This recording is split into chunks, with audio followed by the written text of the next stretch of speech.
Hello everyone, welcome to Arduino and my robot course. So this is chapter 2 and we'll be learning what is a robot.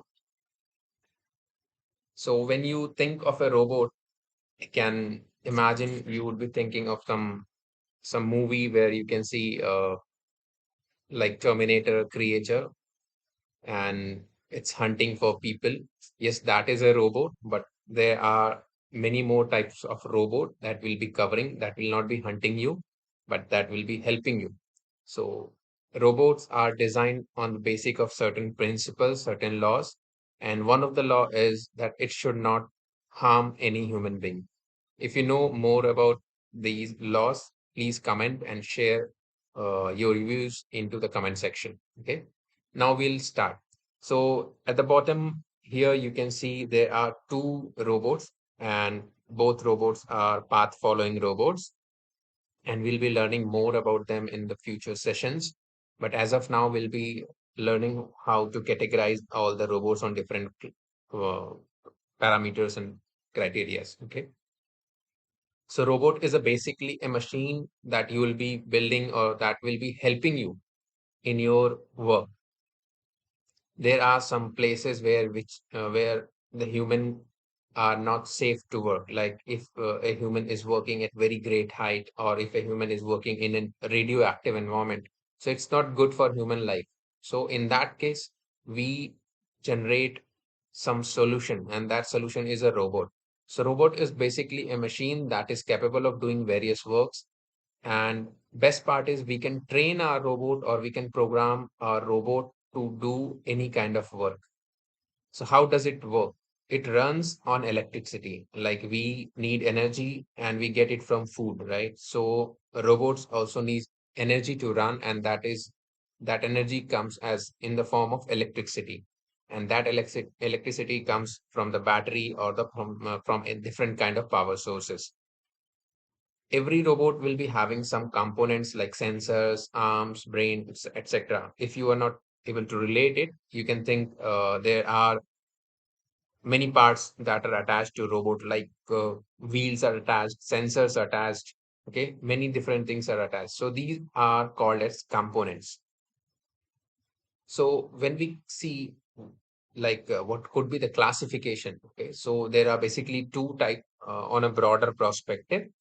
We can classify into two different category. One is autonomous and second one is mobile. So autonomous, they take their own decision, like path finding robot. So path finding robot is a robot that decides which path it should be taking to move. So we'll draw a black line, so it will always follow the black line. So you might have seen certain robots that follow certain specific path. Okay. So you can see a video in Amazon on YouTube that there is an Amazon store and the robots are picking things and placing it back into the rack. So they are path following robot. They walk on a certain path. That path is already fixed and they'll be walking on those path only. Then we have mobile robot. These robots can move from one point to other, but these can be also controlled by any user. Okay. Now let's see. The third one can be the combination of both. So when we come to application, you can see this yellow part. Okay, these all yellow things are robots. So they are automatically picking up the different parts of the car and attaching it. So this complete process is automated. So these are applications of robots in industry. So many critical parts are to be fastened over this car, or the precision at which the machine works is really great as compared to human being. And also they do not get tired. Okay. So human people or humankind or we will get tired when we work for like 8 hours or 9 hours or 10 hours, but robots do not get tired. That's the reason these are being used in industry. So recently you might have heard that NASA has sent a robot on the Mars, and this is that. And I would love to know your comment in the feed. You can type in comment the name of the robot that was sent by NASA into onto the Mars surface for exploration. So we do use robots in space. This is a robot that is doing operation. Okay, so this is also used nowadays in hospitals. Doctors can operate from far distance, like he is at home, but the patient is in Mumbai and he's currently in Delhi.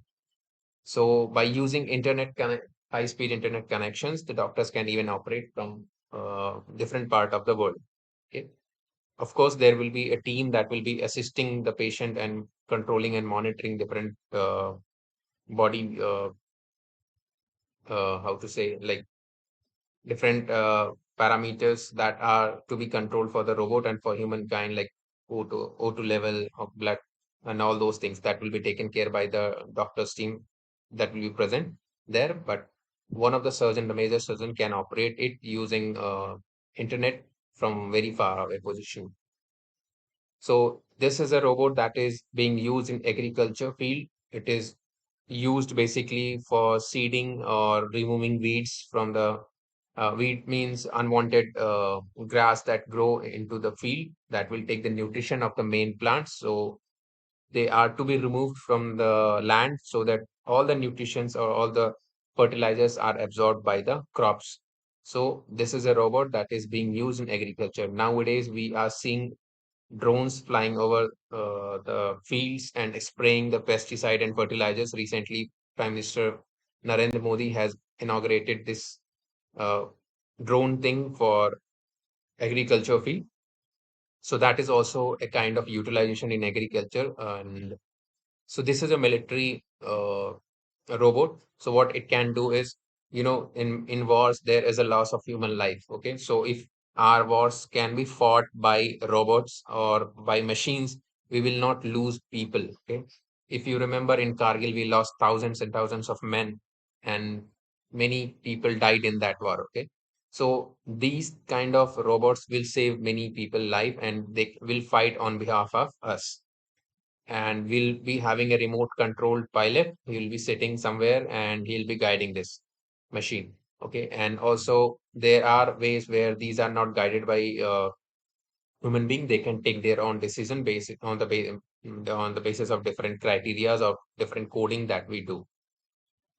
The drones that are flying above us, that are basically used by US for killing different terrorists. There are also application of military robots.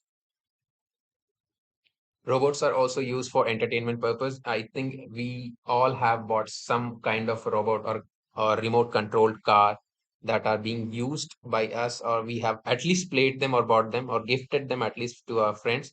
So robots are also used for entertainment purpose. Now let's understand what are the basic components of a robot. Okay.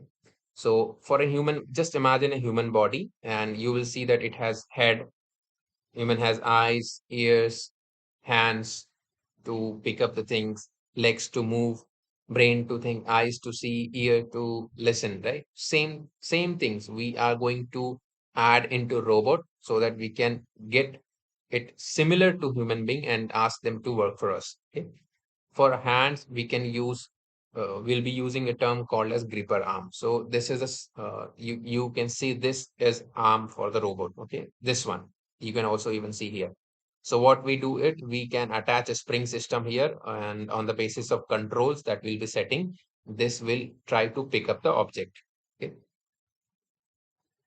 Now, in robots, like we walk on our foot, like so, how to move a robot? If we want to move a robot, we have to put some wheels on that. Okay, like a car can move by wheels. So, to move a robot, we'll be using a wheel. A wheel will be similar to normal foot or feet of the human being. Now, to move hand or leg, we'll need some energy or muscle power. So that power comes through motor. Okay, so motor will be similar to human muscle. So what is a chassis? Okay, suppose a human body, we have flesh, we have all the veins, blood, and all those things are surrounding our basic skeleton. Okay, the bones that we have. So that is a support. If we remove the bone, we'll be like earthworm. We cannot stand. We have to just uh, slide on the ground and move. Okay, but by skeleton, we can move and stand, run, all those things. Okay, so it gives a support to our all the body systems. Same way, if we want to use wheels, motors, sensors, and all, we have to put it on some hard piece. That hard piece that give us space to put all those components will be called as chassis or the body part. So let's see, these are the sensors. Okay, these are LED sensors. These are some different kind of sensors that are used for detecting if there is something ahead of us. We'll come exactly what these are called and what terms are to be used at later stage. As of now, we'll be considering them just as a sensors. So sensors are eyes, ear, nose of the robot. Okay. Okay, now let's see some basic sensors. So these kind of sensors are called as light sensors. You might have seen them in alarm clocks, or you might have seen them in pendulum clocks, where during daytime, when the light falls on it, the current starts flowing through them. And if light does not fall on it, it will be hidden. Sorry, the current will not pass and the bulb will not glow. You might have seen that uh, during daytime, the sunlight will turn off automatically, and during nighttime, the light will glow. So we use these kind of sensors in that detect or allow the current to flow on the basis of light. As the light flows on this, the circuit gets complete and we can utilize it. Okay. Then we have sound sensor. These sensors are used to detect any kind of sound. Okay. If there is a sound, it will automatically start working. This is called as proximity sensors. So here we have two LED lights. These are called as LED lights. So these are for picking signals. Okay, so proximity sensor, as the name says, proximity means something. It detects if it is having something near it. So that's called as proximity sensor. Distance sensor. So these look like eyes, right? So these are the sensor that will be measuring the distance ahead of it. So we can use these two components to make our robot. We'll also cover a project on these two sensors and we'll learn more about these sensors in the later stages. Okay. For brain, as the video course says, Arduino, we'll be using Arduino as the brain of our robot. So this is basically a chip that can be programmed, or where we'll be writing code for different ports. So you see, these are the ports. You see numbers are there, 0, 1, 2, 3, 4, 5, 6, and these are the ports. And we'll be writing code for all these ports. So if we connect 0 and 1, what kind of things are going to happen? If we connect 13 and 12, what things will be happening? If we attach any fan here on 19, sorry, on 9 and 10, how to operate those. So all those kind of codings will be done from here itself. Okay. We'll be covering this Arduino in one complete lecture. I will be dedicating complete lecture on this Arduino. So don't worry, as of now, we'll be just, what you have to remember is these are the basic components of the robot. And thank you so much. So this is for chapter number 2. And I request you to watch previous videos before moving further ahead. Thank you.